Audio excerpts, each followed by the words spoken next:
Welcome to This Week in Health IT, where we amplify great thinking to propel healthcare forward. My name is Bill Russell, healthcare CIO coach and creator of This Week in Health IT, a set of podcast videos and collaboration events dedicated to developing the next generation of health leaders.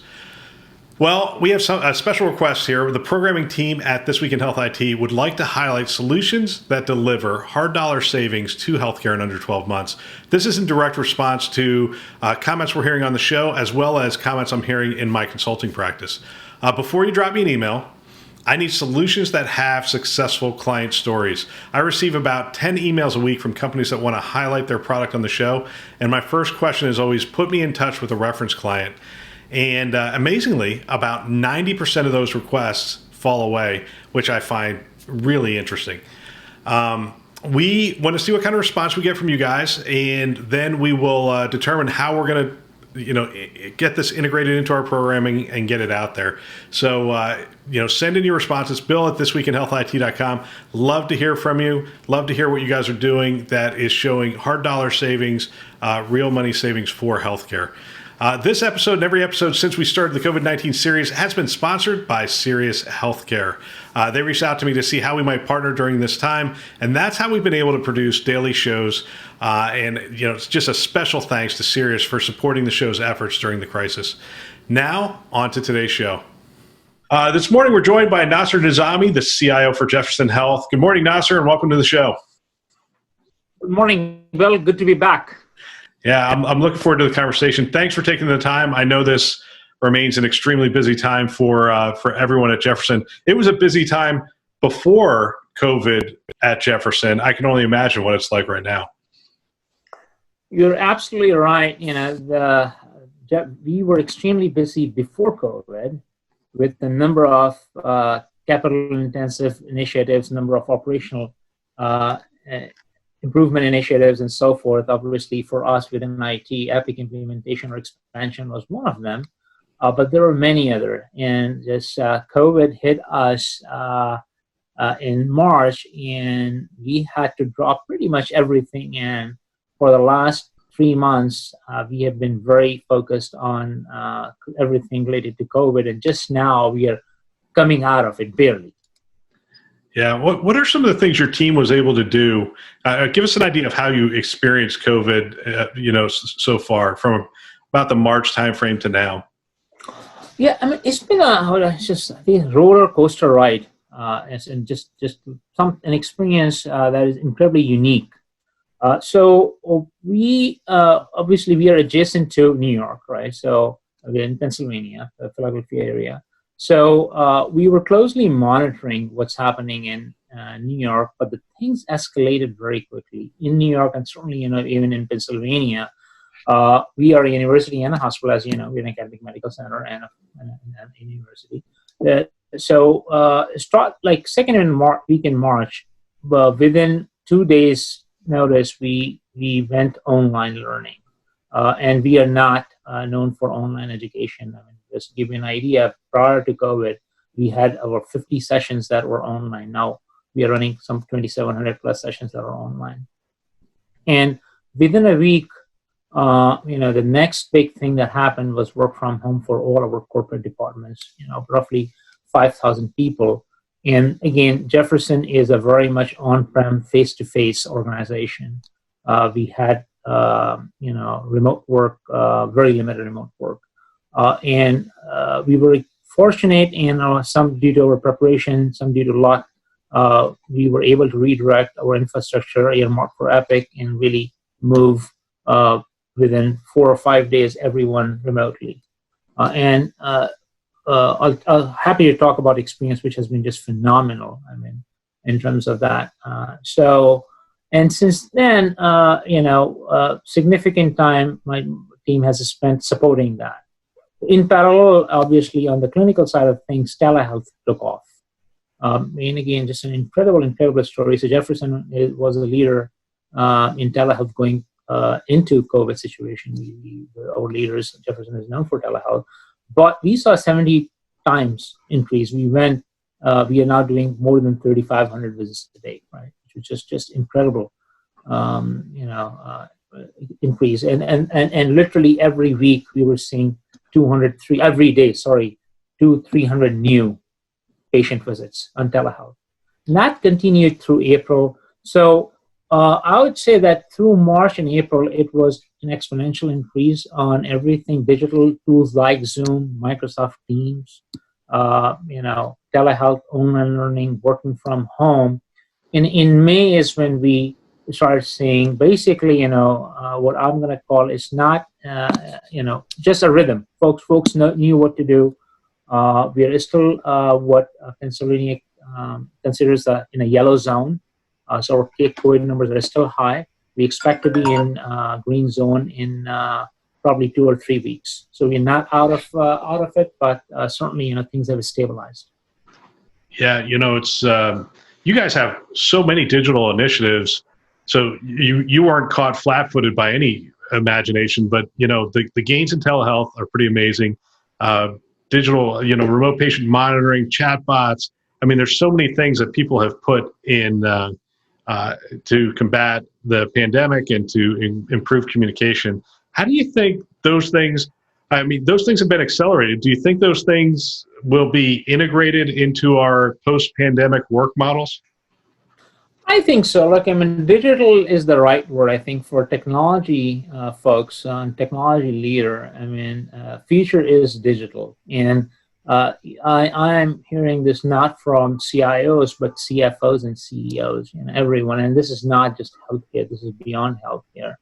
And I think things are going to stick. Now, there are some question marks. And the biggest question mark, I think, is in the reimbursement model for telehealth visits, right? So obviously, will insurers with CMS going to roll back some of the rules or they are going to extend, and what will be long-term future? That's, I think, probably the business driver of telehealth.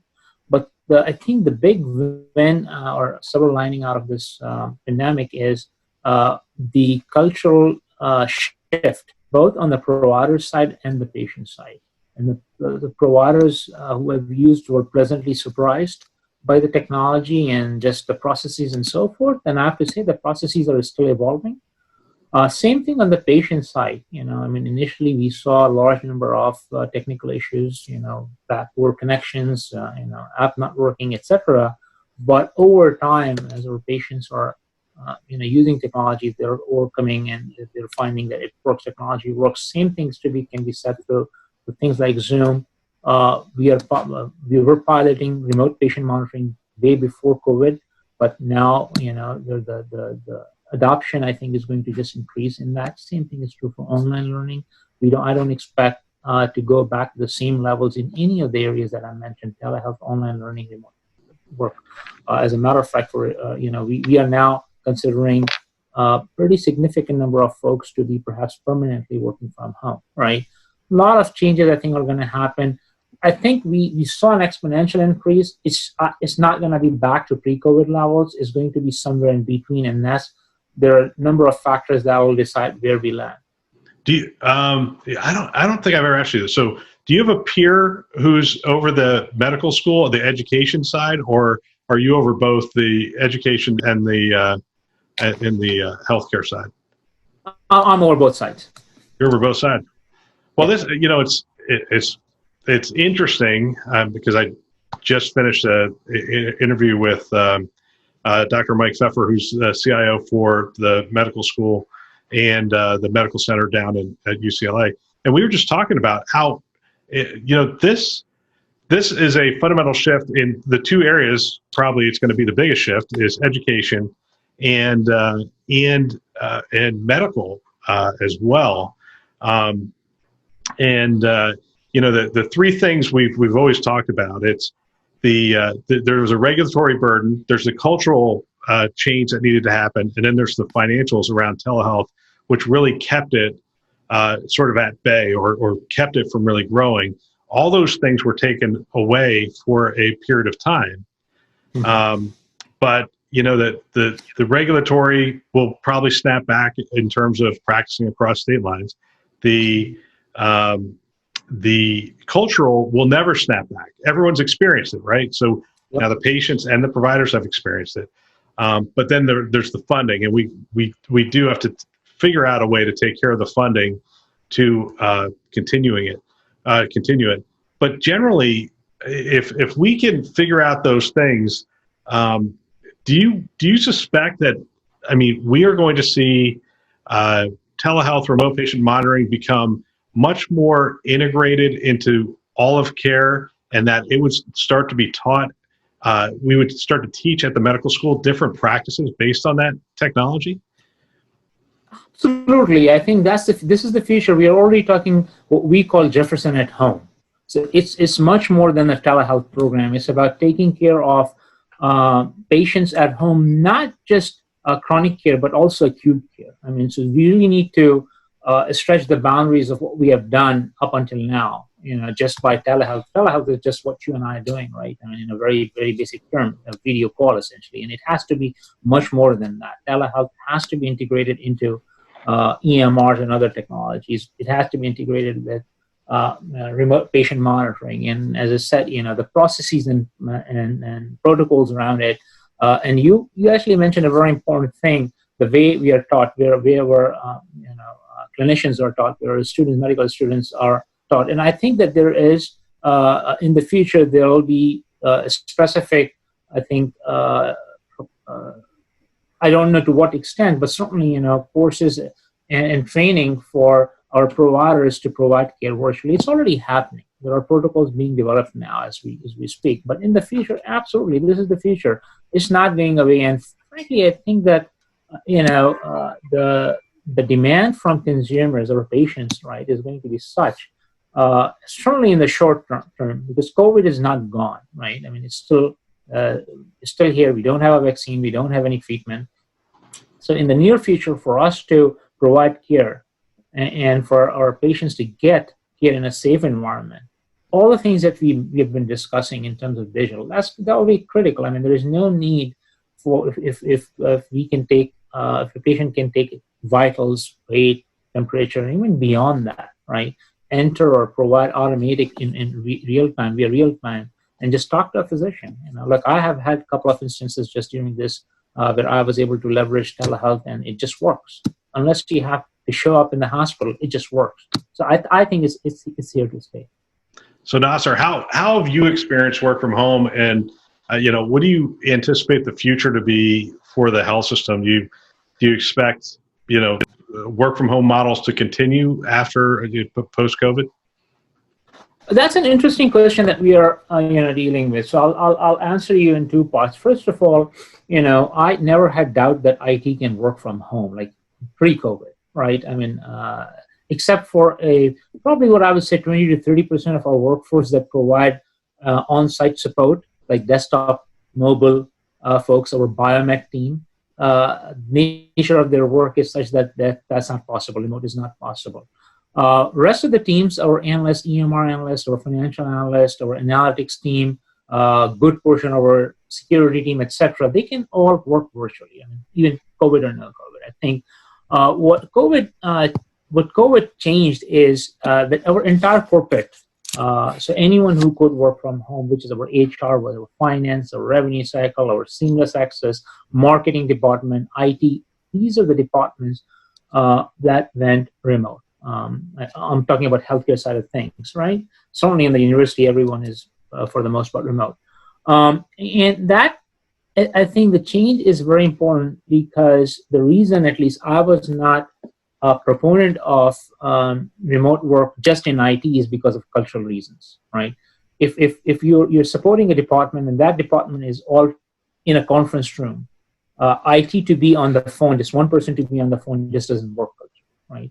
And that has changed. Now when I'm in a meeting, most people are working from home, right? And I think the biggest learning, not necessarily for me, I think, but for a number of our leaders, I would say including me, is that our productivity did not decrease. Actually, we have seen improved productivity in our revenue cycle, in our finance. And I think one of the wins for me was our CFO saying that, wow, he did not see any loss in productivity. And he was not the only one. He was in a meeting with a number of regional CIOs, and they all looked at each other and said, hey, we have not seen any decrease in productivity. So we, as I mentioned before, we are actually actively looking at uh, uh, keeping some significant portion of our workforce remote. I don't know the number. We don't know the number. I would say that we have to culturally balance it though.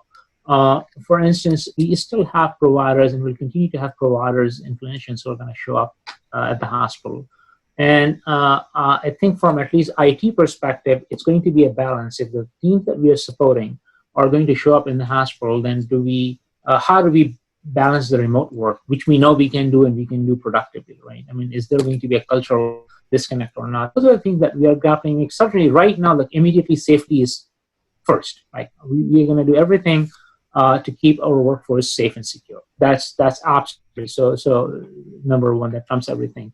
But certainly in the long term, we are considering, and there are different models, alternate days, alternate weeks, permanent remote. I mean, everything is on the table. We are discussing it, but I can tell you that our workforce returning back is not going to be the same numbers as pre-COVID. Well, I will tell you this: having been someone who parked in one of the garages by your location and tried to get back to 95 during a snowstorm, sometimes that can take 45 minutes just to travel, 4 miles to get to the main highway and get pretty backed up. So it's interesting just to play around with the concept of how city traffic, how parking, how navigating hospitals, because we're freeing up parking spots, how all that stuff changes if we adopt some of these. I don't know, it's just stuff that's tooling around in my mind. All right, today's May 29th, actually, and the reason I ask that is because I want to ask, what are your priorities today, and have they changed much? Obviously, there's going to be some post-pandemic type work that comes out of this. We're going to have to improve safety, maybe some new communication things and those kind of things. But generally speaking, have the priorities changed dramatically since the start of this? I think the understatement to say that priorities have dramatically changed. Of course, they have changed dramatically, I guess. So look, one thing that I think we have not discussed is the financial impact, right, of everything. So while digital is great, and I think I'll come back to digital and how our priorities have changed there, I would say that financial impact on provider side of healthcare is very significant, right?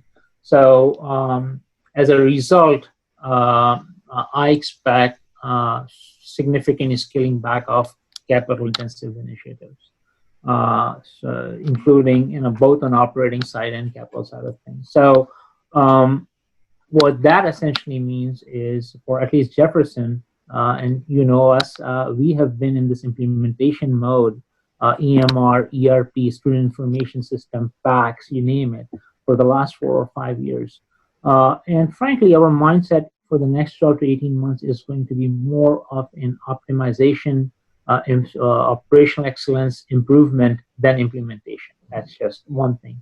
We are moving forward with a pretty significant implementation of EMR. That was pre-COVID plan, and we need to get to conclusion. So that has not changed. So a significant portion of our time will be just that. It's just that beyond that, or in addition to that, typically there was always 5 things happening. I think it's not going to be 5 things happening or more happening. So financial stress is going to force us, or in a good way, I guess. There's this positive side of just looking at some work that we were not able to prioritize pre-COVID for.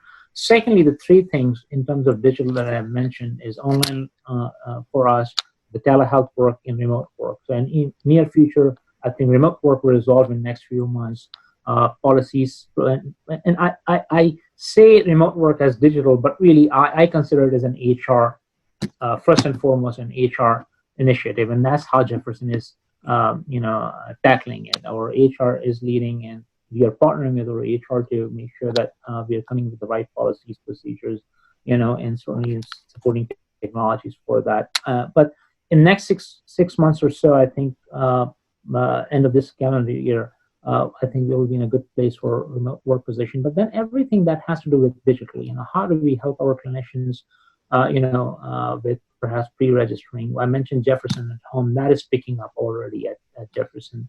How do we keep patients at home and provide them educate or better care than when they arrive at the hospital? Things like can we register patients before they show up, right? How do we do digital technology, the concept of digital door, right? I mean, we already have things like apps and, alerts, etc. We just, new ways to use them, some new use of predictive analytics to look at patient populations, at risk populations, and how do we encourage patients who need to come to the hospital. There's a patient population that should be coming to hospital, but they're not coming to the hospital because of fear of COVID. And I think we need to assure them that we are one of the safest places to be, right? Which Jefferson is. I mean, if you look at our stats, we have been very well from a safety perspective. So using digital tools to help both on the academic side and the healthcare side of things to do as much as possible digitally without the need of an in-person presence. And that is a very broad spectrum of things. So those are going to be priorities. I just also would mention, as an example, cybersecurity has changed. Space of cybersecurity has changed for us.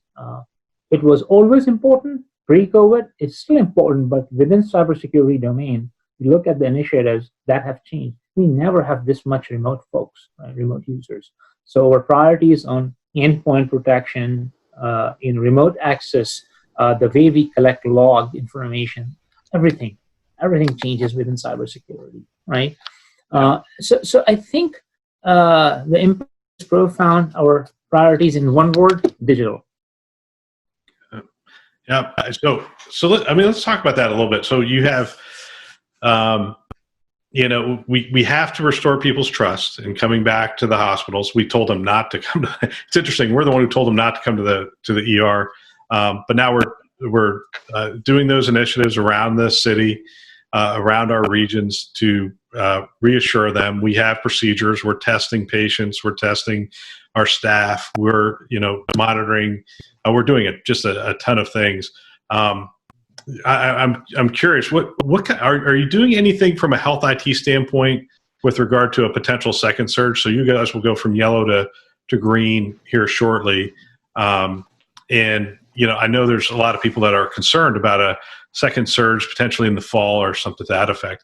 Are there any health IT projects per se that help you to respond maybe quicker than we did the last time around? Yeah, so I think our strategy is we already, in this first phase of COVID, we already stood up infrastructure for everything, like telehealth. And our strategy is, and our thinking is that for foreseeable future, we are not going to scale back, all right? We're going to leave that infrastructure in place. We are actually beefing in some areas, right?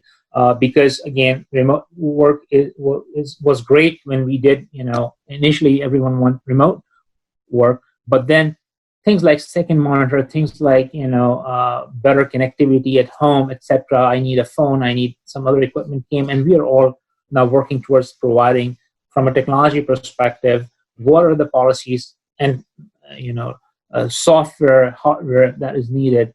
So our strategy really is that we already stood up infrastructure in a pretty significant way. We are beefing it up. We are going to leave it on. All right.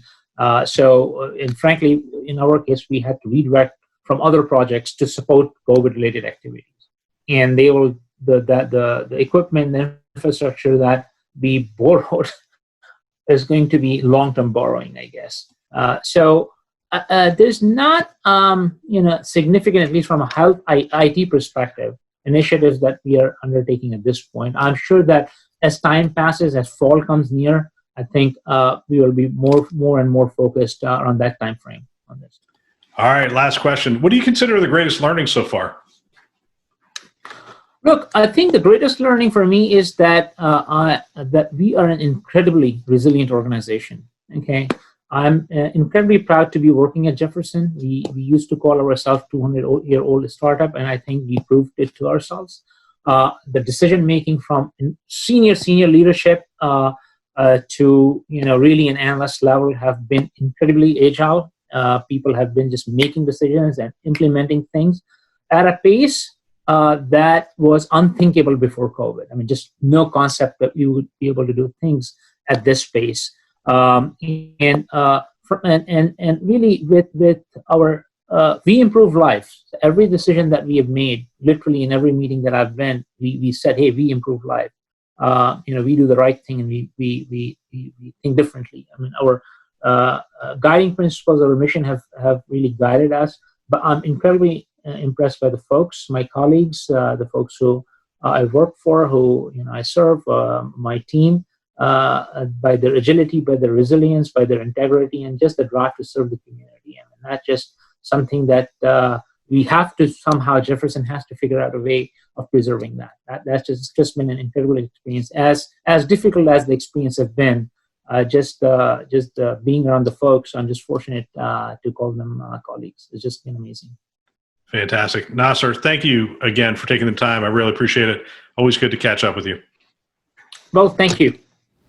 That's all for this week. Special thanks to our sponsors, VMware, Starbridge Advisors, Galen Healthcare, HealthLyrics, Sirius Healthcare, and ProTalent Advisors for choosing to invest in developing the next generation of health leaders. If you want to support the fastest growing podcast in the health IT space, most of you can say this now without me even finishing it. The best way to do that is to share it with a peer. Stop right now, send an email, tell somebody, hey, this is a great show. I'm getting a lot out of it. You're going to want to check out these interviews and conversations. The second best way you can do it is you can subscribe to our YouTube channel. We're putting an awful lot of new stuff out there, and it's exciting. The live show will only be available on the YouTube channel. It will not be dropped into the podcast channel. Some of you asked me to drop it in last time, but my team here internally wants me to stay focused on the strategy, and that is to have content that is specific to YouTube and to start to diversify our channels, if you will. So some of our content will only be available on YouTube. So get over there and subscribe so you know when it's available. Please check back often, as we're going to continue to drop shows on a daily basis through the end of June or until we get through this pandemic together. Thanks for listening. That's all for now.